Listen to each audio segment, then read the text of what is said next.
What's up, everyone? My name is Joe Cox, and thank you for tuning in to Joe C. Cox Photo.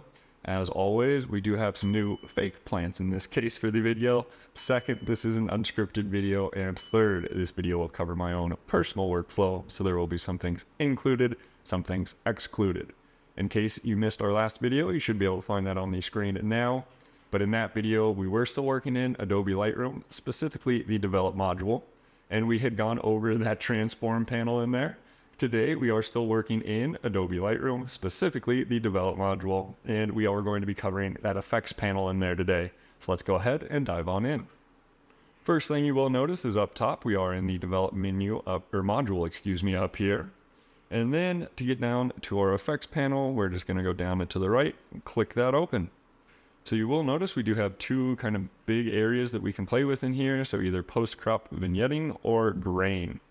But starting at the top, first and foremost, we do have a few different styles we can select from. So clicking and opening that, we do either have the highlight priority, color priority, or paint overlay. So there again, a highlight priority is going to be dealing in the black and white values, whereas a color priority is going to be dealing in color values. And then there again, you will notice that both of those were some sort of priority, whereas our last paint overlay is specifically an overlay where you're quite literally painting a vignette over top of your photo. But we're going to go and focus on the highlight priority today, so we're going to keep that selected.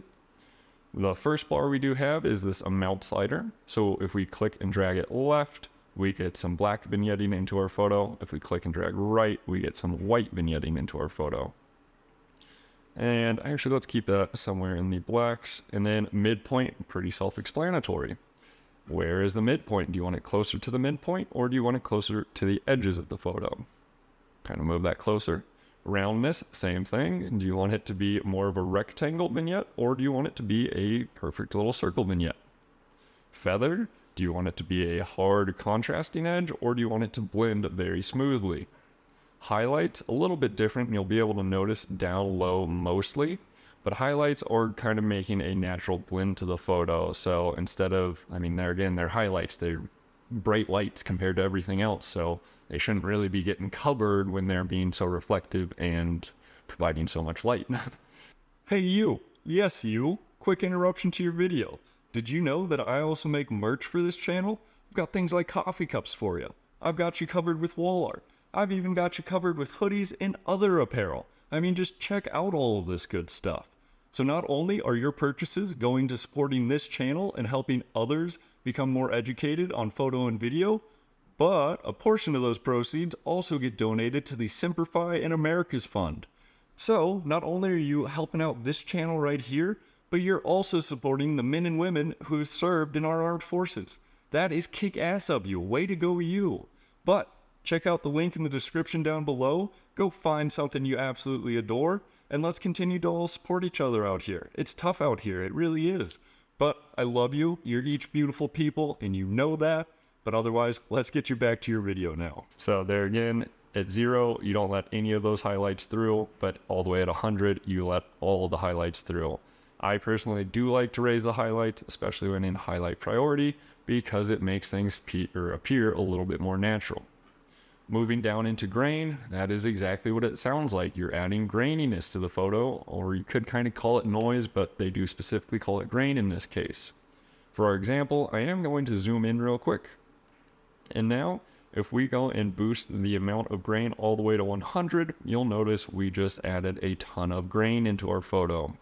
Additionally, you can change the size of the grain. So right now it's at a default value of 25. You can make it even smaller and more fine, or you can make it even larger grain. Lastly, we do also have this, and we'll actually go way back down with our size. We do have this roughness. So that's basically, well, I'll show you.